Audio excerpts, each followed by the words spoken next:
All right. Welcome back to a special episode of the DTD Podcast. We are in a crucial and pivotal moment of our drill season. I don't know what happened to the entire school year, but evidently it is 23 March, and in one short week, we will be at the start of April, which means that everyone who's ending their season at the end of the school year in May, we are in that critical window, so we thought this would be a good opportunity to do not one, but two podcasts. We're doing the first one right now, and we'll release the next one at the beginning of April. And that way you have some good insight, hopefully, to take into the end of your drill season.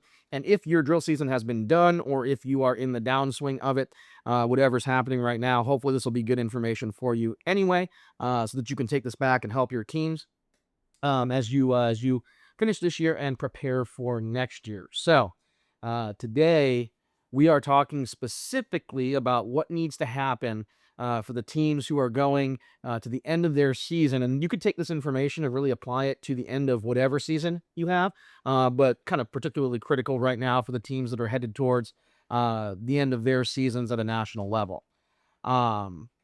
So this is probably the thing that when we're working with schools, and especially our regular clients, the ones who we see year over year, or in fact, maybe multiple times a year, this is one of the hardest times of the year to really coach them through, because it's a little bit, what you should be doing at the end of the school year is a little bit maybe counterintuitive to what most teams would think. Right. I think for most people, for many people, the closer you get to the end of your season, the more stress there is, because you start to notice, because as the teams get better and closer to the end of the season, is those smaller mistakes start to stand out more and more. And I think the real secret that we've learned over time is you're never going to get good enough to have no mistakes, period. The better you get, the different level of mistakes that you're going to see. And with the more clarity you can achieve in any drill event, the more obvious a mistake is going to be. And I think people don't really think about that as like, Well, because the more drill you see, every time they get better, as your eyes also level up, so you're able to see a different level of mistakes than whatever you could see at the beginning of the season. and there's also kind of this element of like, you know how people say you can go nose blind to things, that in the beginning of the season, when everyone's heels aren't aligned, then it doesn't jump out to you. But at the end of the season, when 99.9% of the time everyone's heels are aligned, the one time one person's aren't, that's going to stick out much, much more, I think, just because of the nature of how clean the drill is compared to where it started. Right. And I think there's also then the level of like, okay, we've been working all year towards this event or this goal, and the closer you get, I think the more amped up that people tend to get, because it's like, okay, we're almost there, work harder, try harder, put more effort in. And so at the very end, we kind of inject this this level of like Franticness. like psychological pressure on the team, and this can be self-imposed, like you're on the team, and then all of a sudden you realize, hey, we're at the end of this thing, and so now we have to do something different than we've been doing the entire time. Or it can be imposed from a leadership level, sometimes from the cadet commanders, especially when they are older, or they're getting ready to graduate, and then you start to feel that pressure of, oh, this is really going to be the summation of 4 years of my life. Well, and so what happens is when you ramp up that pressure, or the basically amount of energy that's going in, is then the level of stress gradually increases over time. And I think what we often see is then whenever you finally get to the event, is we often see or regularly see like an implosion of sorts, where it kind of reaches the fever pitch at the event. And then there's some kind of major blow up in the team, or maybe there's drama, or maybe it's physical blowout, and you've been working so hard, and all of a sudden you can't get centered, you can't, all of a sudden the timing's off, and there's just so much We're dropping stress. rifles, You're like, wow, you're not like this at home. Why did we get here? And all of a sudden everything is worse. And now the instructors are stressed, the parents are stressed, the students are stressed. And then it's not a good time. And then you don't get the results that you want, because you're like, well, great, you guys got here and you blew it. And I think that's kind of the key right there is, let's think about someone who does drill team for 4 years, from the time that they're a freshman all the way through when they graduate high school. I think it's kind of this paradox because you look at the final event of your season, especially if you're a senior, as being, like I said before, kind of the summation of all the time that you've spent. But in reality, you're only spending what, 12, 15 minutes at a crack for 4 events to finish your season. And if we I think it's too easy to boil it down and say, well, the pressure of the event's what's causing you to implode. There's some of that. And I think that has to do with, managing your mindset about performing and all that kind of stuff. But I really do think you're right. It starts much, much, much before you show up. And it starts insidiously in a way that if you're not aware and ready to counteract it, that you just won't. Well, and I think just going from personal experience, whenever I was competing, there used to be 2 exhibitions that you had to do. Um, and oftentimes, it's really, really hard to do 2 exhibitions, especially if they Exhibition. well, exactly, but Let alone and then 2 to do 2, Those are the days. as I just remember, like, my senior year, we didn't get started on that last exhibition until, like, it was probably only a couple months out from the event, because that was the only event that had 2 exhibitions, all the other ones just ran 1. Um, so we were probably just finishing it right before we went to the competition, and I'll never forget, like, being at the competition, and we were trying to practice, and they were the team was so stressed, and then, the adult staff was also stressed, and, there was I don't even remember what happened, but basically the run was so bad that we ended up just ending it, and we never actually got a full run of that event while we were at the competition like, we had, like, some of the, like, girls were, like, breaking out in, like, hives, and there were people crying, and, the adults were frustrated, and then when we went and we ran that event, it was horrible. Like, probably the worst run of, like, probably anything I've done in the whole time that I was in high school. Like, it was just really bad, and we felt bad about it, and we did poorly in that event, and that was one of the things that affected, the overall placements. Well, and do you think having had that experience, and that was not when you were a senior, Oh, right? it was when I was a senior. It was my senior year.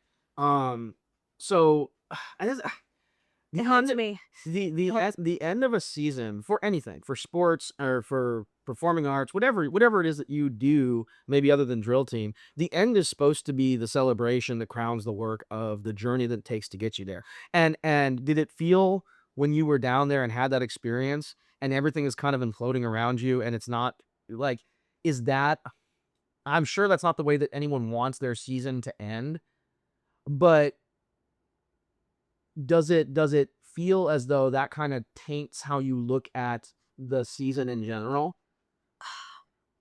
Yes, because I think then and it really and again, it didn't have to do with that moment, is it makes you look back at all of the other moments in the season of, "We should have started that earlier," maybe if the adults weren't so stressed, maybe and, like, for me, like, maybe as a student, I could have done more things to distract the adults so that we could have done the work ourselves, you know? It makes you look back and go, "Well, what could I have done?" Because it means that you never really like, that event or, like, your time, it never reached the full culmination of what it could have been.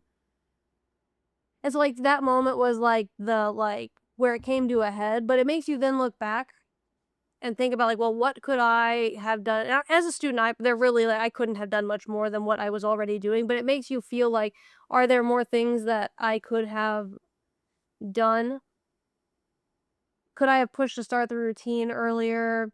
You know, could I have done more things behind the scene with the team so that way they could have been better and maybe stress the adults out less? Like, and this was 11 years ago at this point. Like, but that will probably, I mean, it haunts me today. That's why, it's still something that I think about. And I think that that experience, obviously it's not I don't know, we said on the podcast before, I came out of a different world. I was on the drill team for 3.5 years in high school, 3 and a quarter or something like that, and obviously I then did it after high school and college and, competed individually and then obviously coaching and now this, but I didn't come out of that world, where the stakes were quite as high, and maybe that's true for a lot of you that are listening is like, "Hey, we're not going to a national level or service level event," and it still is a big deal, and it was a big deal for me.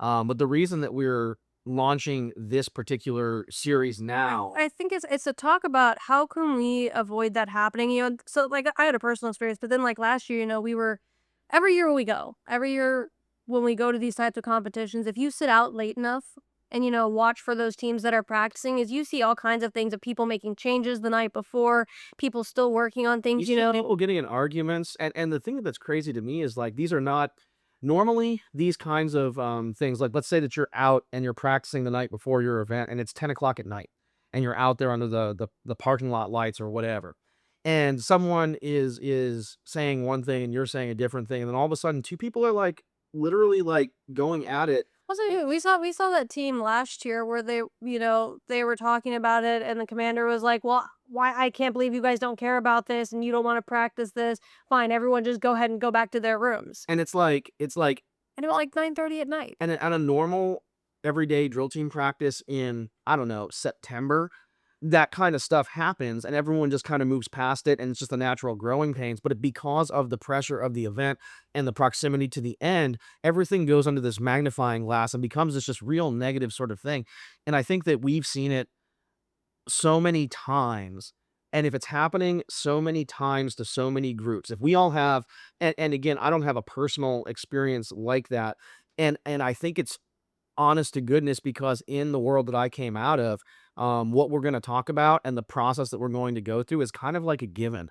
That you don't add pressure at the end because the stakes are going up because that doesn't make sense to what the goal is. And the goal is to have a great end of your season. Right. The goal is to go and do the last performance and it crown the work that led to that point. And yet in drill, because of the pressure that I think we're not addressing or the way that we practice or the way that we think about it, we tend to create those experiences that are negative for our students And more than the positive. and it's just students today. I think now, what, 4 or 5 years out of COVID, it's like the students are getting back to that level of talent that there was before. Is the students are so talented, and it's so important for us as instructors or coaches, or even if there are seniors and commanders listening to this and you have some of the autonomies, it's so important to set the process up the right way and to set the team up to have the best performance and not for the results, not for winning or losing, but so that the work that you've done all year, because drill is an all year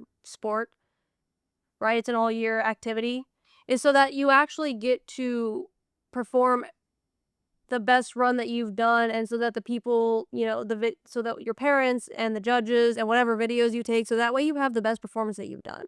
And I think that sometimes we forget that the goal of all this competition stuff, and then people hype competition up a lot, and people make competition this albatross, I guess, that hangs on your neck of like the reason we're doing this is competition, and it's like There can only be one winner at anything you're going to. and to the degree that like yes, competition is the reason that we do this because the competitions exist. Otherwise, why would we do this? And I think the thing that we really try to bring home is that first of all, yeah, there's only going to be one winner, and that's fine. But competition is the vehicle that gets us to work in a manner where there's Well, accountability. and junior RTC is supposed to be about like leadership and citizenship and like learning like life lessons and stuff. And if there can only be one winner, it doesn't make sense that And the lesson is only that team that won gets. the positive benefits of having gone through if the sights are set on winning and the pressure is ramped up because the goal is to win and that's what's really driving you, then when you don't, right, then what happens? And I think that doing the things that we're going to talk about now and in the next episode are going to lead you to be more competitively successful regardless of what that ends up being. So it's kind of like people make it this like, oh, you can either have it, it's like it's like, oh well, don't the losers always say they're in it for the fun? And it creates this false dichotomy of like, what if the winners were in it for the fun too? And what if that was what we were all trying to do? And then at the end of the day, there's accountability from the standpoint that it is a competition and there are going to be points awarded and we are going to hear who's in first, and see the recap all the way down to who's in last. And so I think if we start from that, then there's some practical things that we can do in this last week because this is coming out on 23 March. We are literally, Kirsten wanting to sit down and talk about this. And You have 1 week pretty much left until the start of the next month, which for some of us means you're going to have 1 month left until the final competition of the season.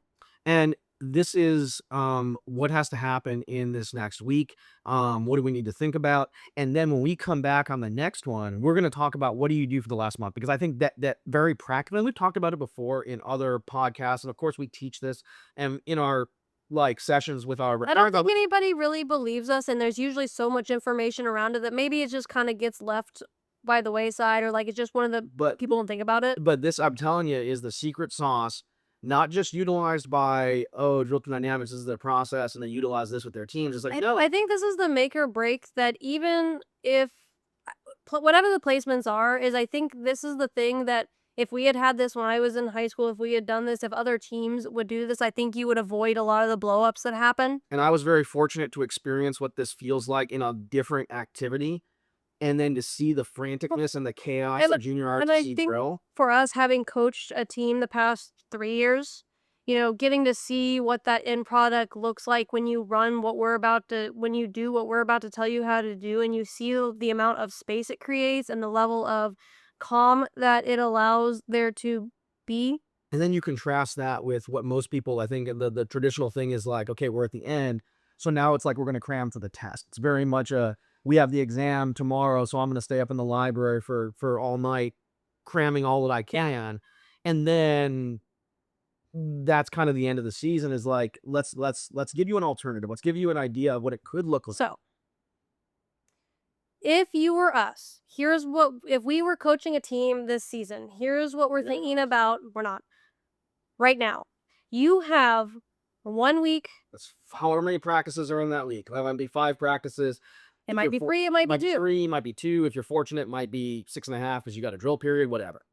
For us, if we were coaching a team, we are 1 week away from rehearsal practices. Meaning a couple of things. One, this is the last chance we have to fix any glaring errors. And by glaring errors, I mean things that not ticky-tacky individual errors that happen sometimes and not other times. Big changes in the routines, any last skills that you almost have that you could probably get if like you were to use. If our wheels don't have great alignment, but we were to grind them out for 1 more week, we would make some meaningful gains. This is the time. If you're gonna switch somebody out, staffing of the teams. If you're still not sure, you got to decide that right now. We're gonna lock that in this week. So what we tell you, if we had a team, is this would be our final week of any major changes, staffing decisions, skill changes in the routine. Meaningful work where we dive in and really get inside of a skill So set. if you need to figure counts out for something, we're not sure about this or that. We need to unify what we're doing in the exhibition here, whatever. Because if you're going to change your rifles around or do something like that, if you're going to change your uniforms, this is kind of the time that this is your last opportunity to make any of those things. And I think that people, they treat the last week before the actual competition as the last time they can do this. If you haven't started uniform prep for whatever this last meet is coming up here, this is the time where you should start doing that. Really start getting into it during this. If for some reason your uniforms are like your everyday uniforms, put them in polos for inspection now. This is your time right here this week where you've got to basically get on the go of getting everything towards that last competition. And I think that this is the last week where anyone in any leadership position, and this is like from the instructor level. So if you're an instructor listening to this, it's and as adult coaches of drill teams, if you need to refit uniforms, this is the last opportunity that you have for some of this logistical type stuff. And it's really the last opportunity you have to put any kind of pressure on the performers at all. Any kind of urgency, and I'm not talking about basic level accountability in junior arts. That's not what I'm talking about. I'm talking about the last time that we're ever going to stress about making a mistake. Which we shouldn't do anyway. We shouldn't be stressing about that. But if you are, and we understand the team line, this is the last time we're going to put any amount of urgency. Well, this is your chance to figure out why the mistakes are happening. If it's the same mistake again and again, this week is your time to figure out why is that mistake happening. This is your time to deep dive that. This is your time to ask questions. This is your time to experiment. This is your last week, basically, of trying things and doing things. And I'll be very frank, because this is what I'm trying to get at. If you're an instructor or you're a coach and the majority of your coaching is calling out mistakes and saying you're out of step or you're off alignment or you're out of time, if the primary means by which you interact with the team to make them better is to call the ticks out when they happen, this is the last and I'm not saying you have to change your entire coaching style. That's a different discussion. That's not probably the most effective thing to do. But if that is what you are doing, or if you're a cadet commander and your primary manner of improving your team is calling out individual errors, this is the last opportunity you have to do that. Because if you continue that after this week, when we talk about rehearsals, it's going to be counter to the goal of what you're trying to achieve. Sure. This is the last time you have any real urgency in how you are, the whole pressure thing. And like most times the pressure hits at the final competition, the week leading up to it. If you're thinking about it from that standpoint, this is the last time. This is when the pressure is going to be at the highest, not when you end the season, but during this week. That's where it's going to be. This would also be in this week. I would catalog what are the things that need work, the most work, going into your competition, and start to make a list, because when we get to rehearsals, we'll tell you how to And you're only work on those things. and you're only going to get a little bit of time to just kind of touch it and go. And there's time to do it, and there will be space in this process to do it. But this would probably be where I'd also make your list of like, what are the most important things that you want to see, if it's armed regulation in 15 count, if it's exhibition, what particular sequence is your weakest sequence, what skills, do you want the most work on. Is this will be that time in this week where you make that list or start to get an idea, because this will be important for when we go and talk next week about the rehearsal practice. And I think so. Those are all things you can do on the practice side. And I think on the psychological side, again, especially for the adults, especially for the commanders, especially for the seniors, right? Because that leadership isn't just a position. It's they're going to watch how the experienced ones act. And if everyone gets super stressed out at the end, then they're going to think that that's normal, and that's going to be.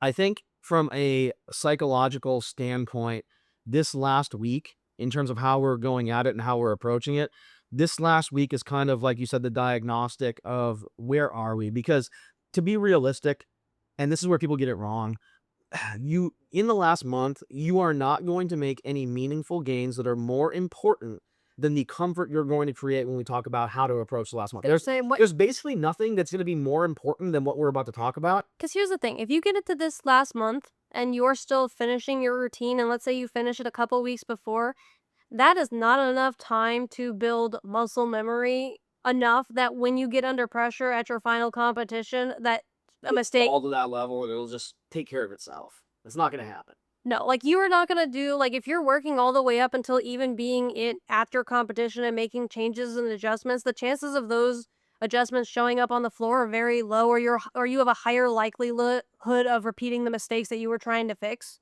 So I think that as you approach this last week, you really have to think about it as being the last week. And one of two things is going to be true, because we tell this to teams literally everywhere. It's like 1 month out, that's the team that you're bringing to the final show. And if you're not happy with that process that led you to this moment where you're not happy, first of all, it started at the beginning of your season. It started at the beginning of your school year. It started in September or in August or whenever you picked up practice for the first time. That's when we were off pace. So if you feel like you're behind, first of all, what we would say is, if you feel like you're behind a month out, there is not very much you can actually do with 3.5 weeks. Especially because when we're in this time period, you're also going to probably have less practice, because you're probably getting to your final test, and you're going to probably lose practice days to travel. You're going to have things that you have to take care of, especially because the season is so stupidly long that you have actual graduation requirements and or end of the year stuff. The EOCs and like all kinds of. There's nothing that you're going to do. If you feel like, if we tell you, hey, your season's done at next Friday, it's Sunday right now, your season's done on Friday, and whatever you have is what you have, and your response to that is like, oh crap, that's not what I want it to be, then I guess we're here to say it's too late. It's too late. And in this week, all you can do is get as close to the goal of what you want as possible. And that's okay. If you're not where you want to be, that's okay. Because the thing about drill team, I think, is that it's a long game. You don't need to get to the your perfect season in one season. We don't have a team that we're working with actively every day, week over week, this year for the first time in 3 years, and I still don't feel like we're where we should be. Right. That's what, when we got you. But if you're not done, that's okay. Get as much done as you can, because the thing is, you're not going to get that much more done in the next month. It's going to be meaningful. No, and so then the other type of person that hears this, right, thinks, wow, I think we're in a really good place. And if that's you, I've heard from multiple schools talking to our clients, I think this is the best year we've had in a really long time. And the people that have said that to us, the other thing that they've told us, and this is, I can't even make this up, the number one thread between people that say, I think we're having a really great season and I'm really happy with where our team is at right now and I don't have many complaints, are the same people that said, I kept telling my team to trust the process. I kept telling them to trust the process from start to finish. And Which, if you're wondering what the process is, go back and find our practices podcast that we did a while ago. it's on there. There's no secrets. It's very straightforward. It's just weird, and people, I think, are scared to do it. Not scary until you Until you get get to it, the and you outcome. get to the last week of April, and you think, "Wow, We're in a great place. we're in a great place, and this is the best team that we had, in years." And it's like, if that's you, then you are smooth sailing to the going. end. Keep Keep fighting. going. But for everyone else, right? This is that last week where you get work done, because after this, I think the number one thing about practice for drill teams is like we have to get things accomplished. And like, yes, in the last month you'll get things accomplished, but they won't be the same kind of things that you're used to getting accomplished at the regular season sort of practice. Right. If when we switch it, and by the way, if you want to get a head start on what we're going to talk about, and if you haven't listened, go listen to the types of practices. It's in there. That way you can have an idea, because we're going to tell you specifically how we would apply it next week, starting into this kind of last few weeks. And we have clients that we're about to visit in this last month. And we're going to put them on the plan, and we're going to switch them into rehearsals.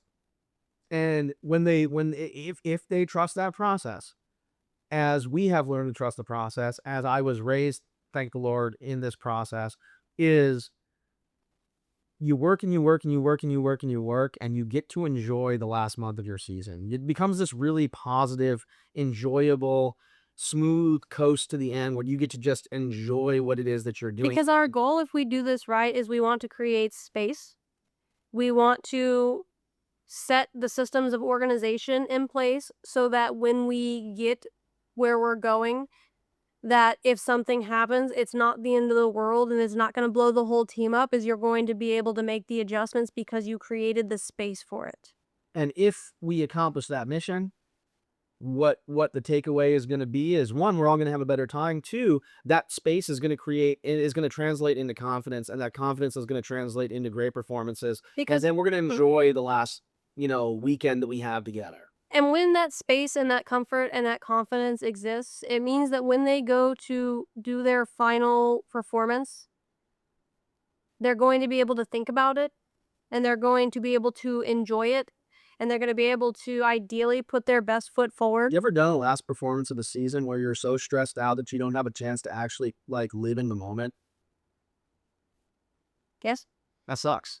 Like, in what world do we want your last performance, and I'm talking about the seniors, right, to be so stressful, and you're so worried about the mistakes that you were getting called out for up until 10:30 the night before, that when you go on the deck and you give that final performance, all you can think about is how not to make a mistake? Wouldn't that be just a stupid, terrible experience? Well, and if we can create that space, it's also going to make, I think one of the things that we see is there's a lot of tension caused by instructors and coaches.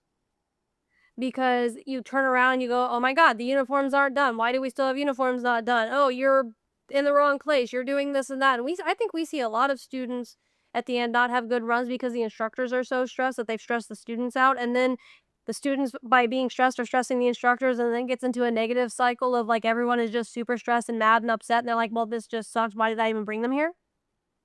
And I don't think anyone wants their season to end like that. So this week, get everything done that you need to get done, like we talked about.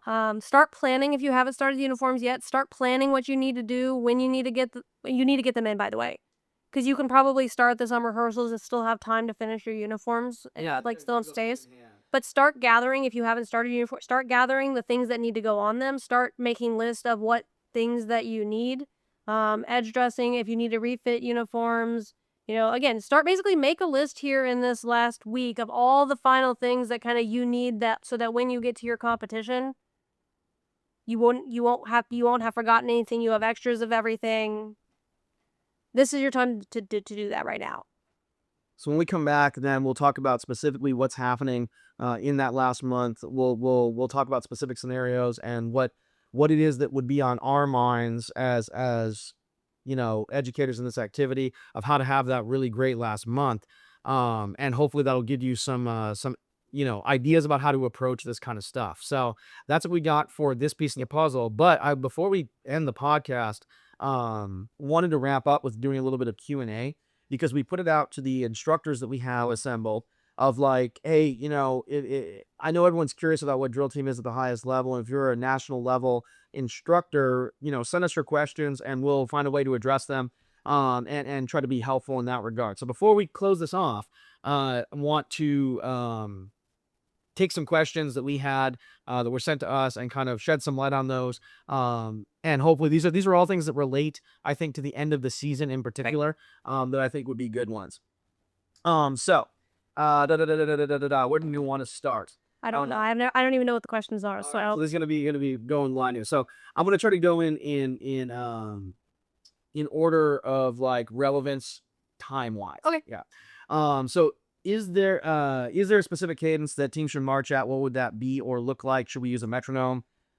That's a great one because again, in this last week, here's something we can think about. Okay.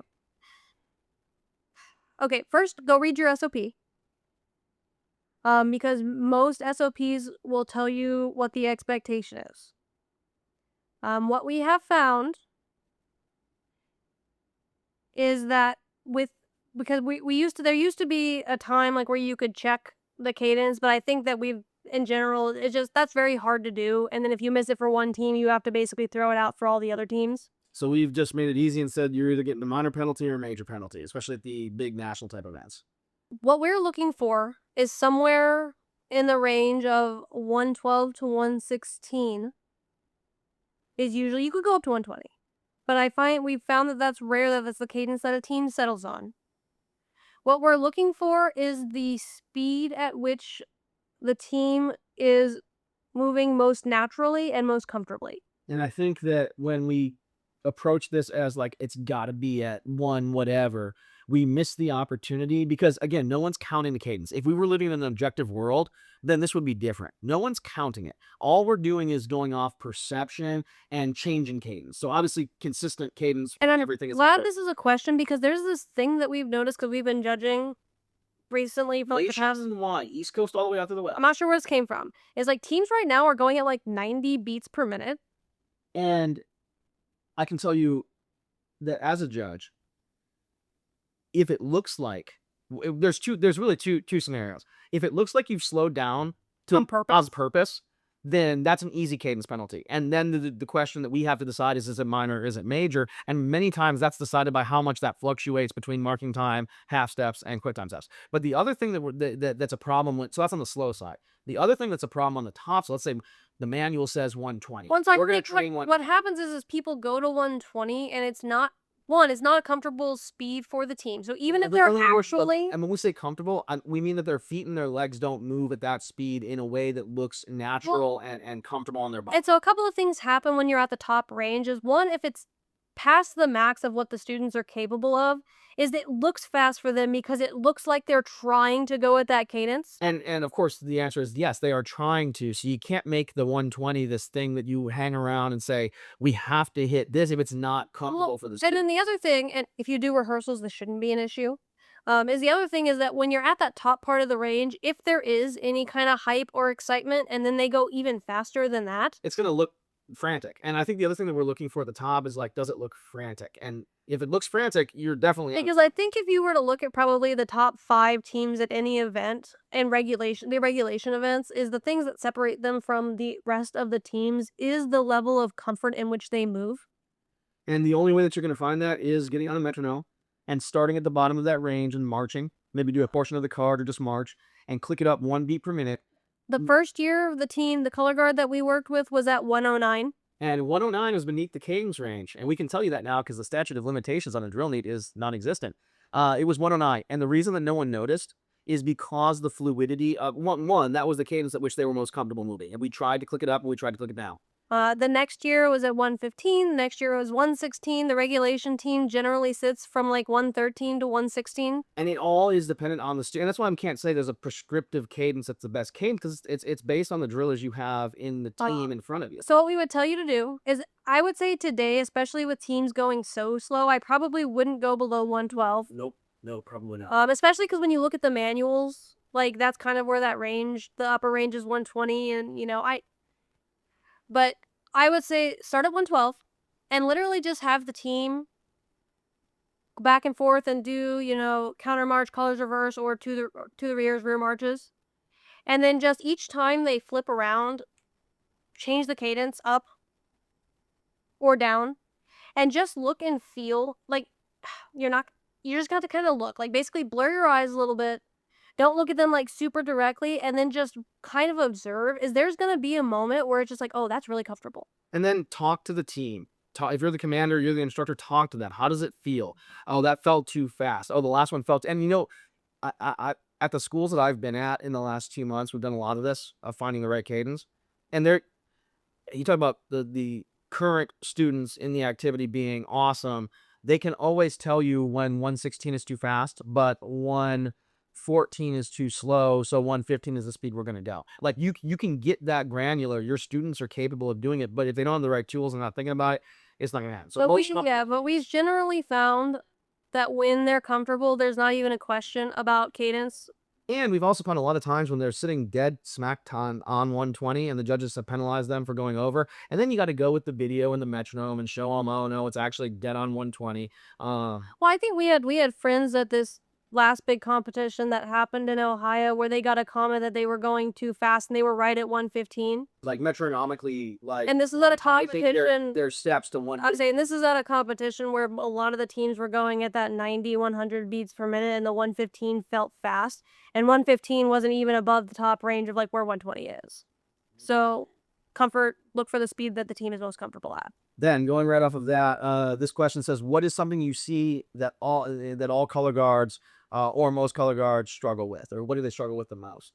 And I think number one, the answer is cadence. The number one answer is comfortability and how to move. Well, it is not just cadence; it's like inconsistent cadence. In judging this past year, the majority of the cadence penalties that color guards have gotten have been because of the inconsistent cadence between when you hit the mark time half step and the start style changes and the cadence changes.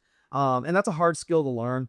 I agree that that's one thing that every color guard, and it's a thing. And rehearsal practices, by the way, will fix that in this month.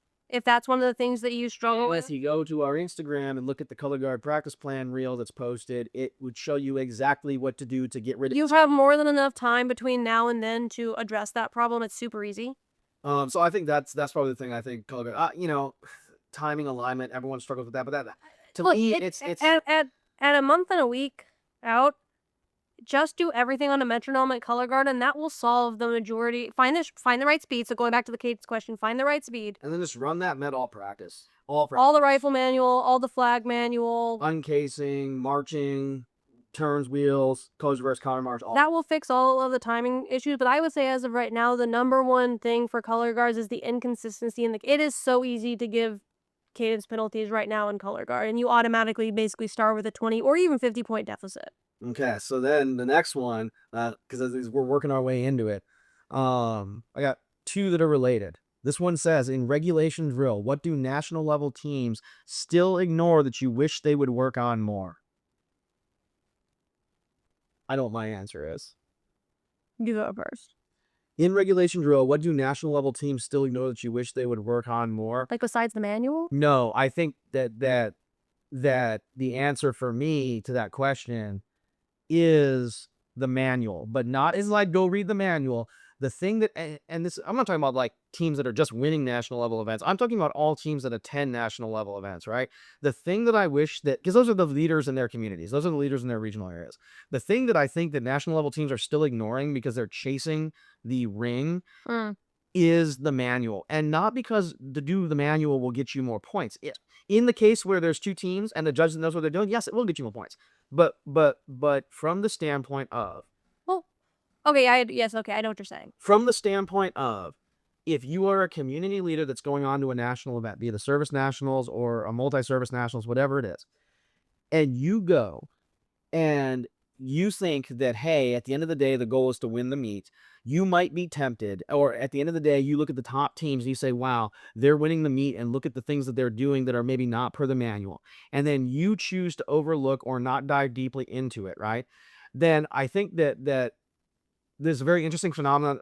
Well, there's a very interesting phenomenon that happens where when you're a national level team doing regulation and you look and you see a national level winner, and then you see, oh, they're slamming their rifles on the ground, or they're slapping their feet down on the pivots, and you say, wow, that must be what it takes to win. And then you copy that because you want to win. Everyone wants to do well. When in reality, the reason why they're winning is because they're so Really stinking good that they could do the right thing and still win. And nobody's, and I think so to get more granular than just the manual, I think teams do correlation and causation and regulation awfully. I think they do that awfully because they look at the top team and say, wow, they're doing that wrong, but that's we're going to copy that. So we see it in color guard. We literally talked to top level instructors who said, listen, I gave up and just said, go watch the inspection podcast or listen to it. We literally went and said, okay, what is it?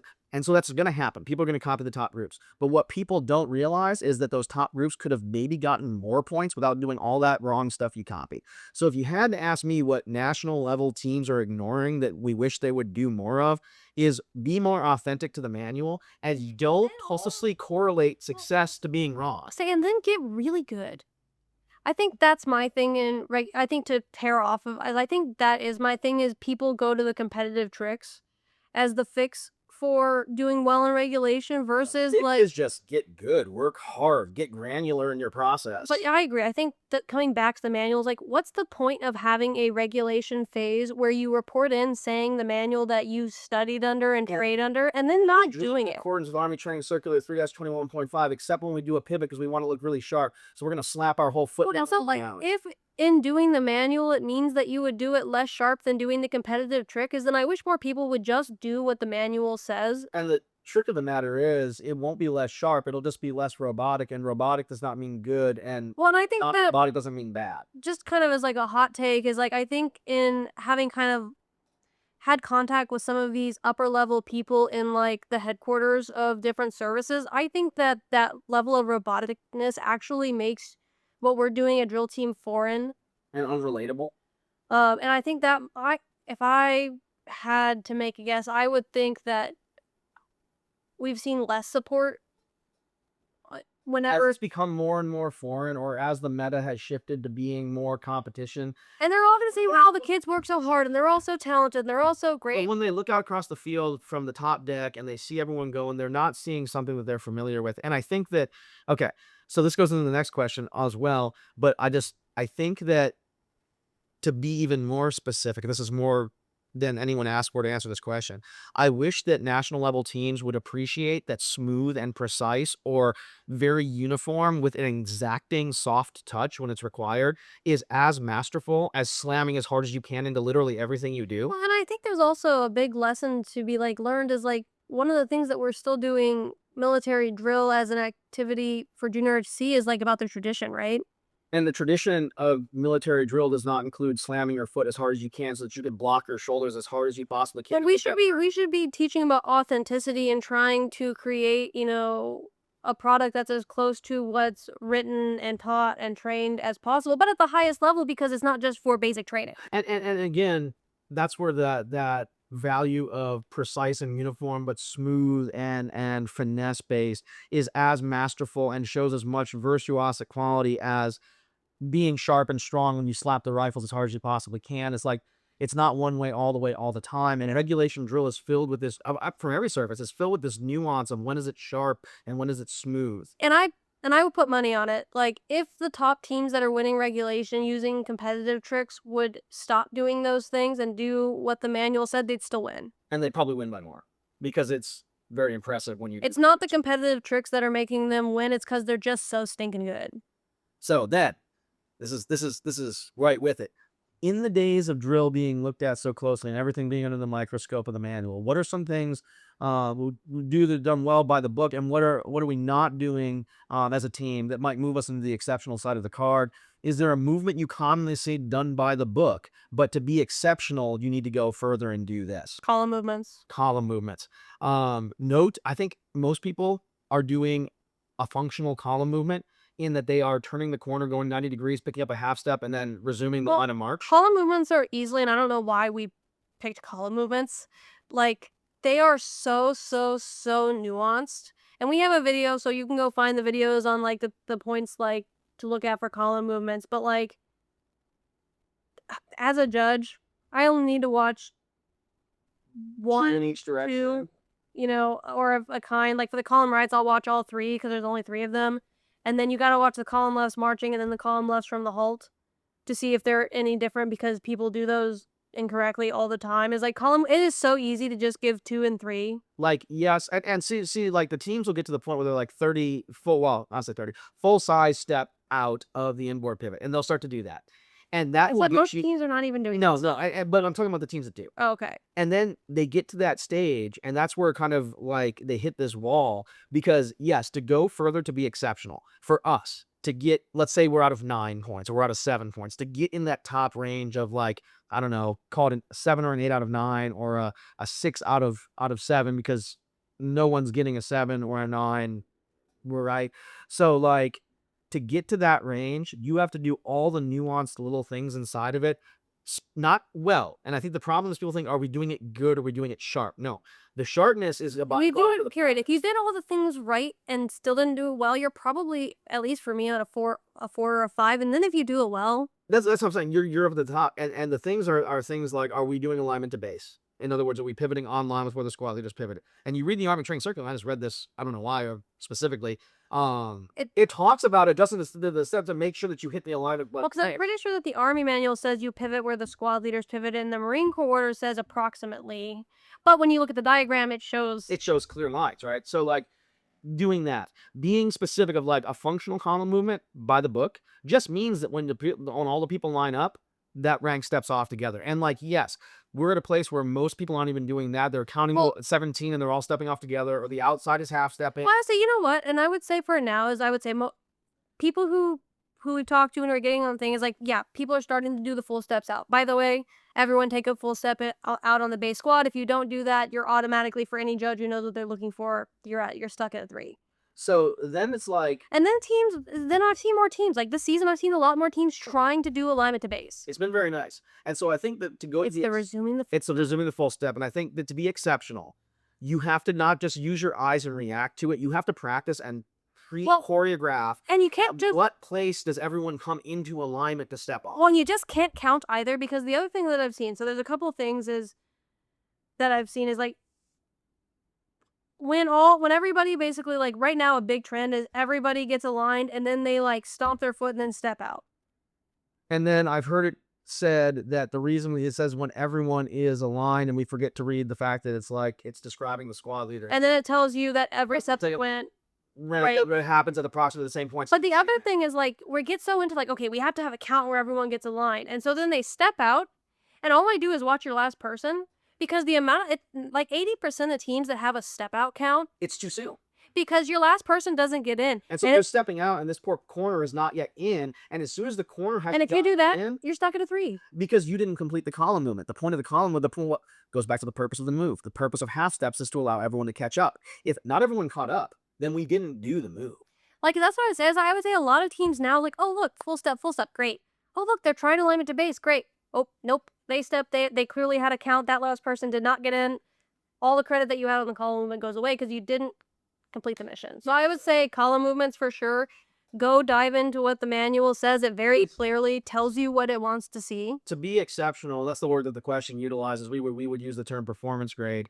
To be in that performance grade range, we need to see evidence that you, one, understood that you were supposed to use the half step to catch up.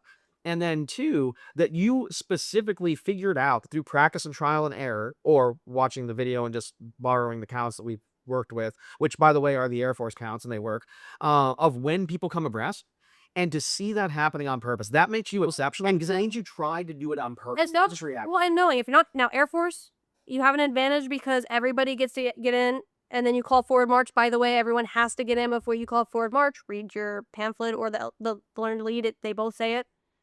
But like being able to see things that make it exceptional is like watching and knowing that the inside base squad, when they take that full step out, their gaps are going to close, and then leaving those gaps close so that you don't open it up and force people out. Because knowing that when the group in front of you, when the rank in front of you takes a full step, it's going to reopen the gap. Because what happens is, and the reason why your back person can't catch up, I'm going to just go ahead and tell you, is if you open the gap too soon, and you go to that 40 inches, when the group in front of you takes a full step because their person gets aligned, that opens the gap too big. And then in trying to recover that gap, you're going to move forward past where that back person... That back rank at the very end, their half steps are going to have to increase in size. And when they increase in size, they leave behind the poor corner Which is why your person can't get in. You got to... Column right's the short person. Right.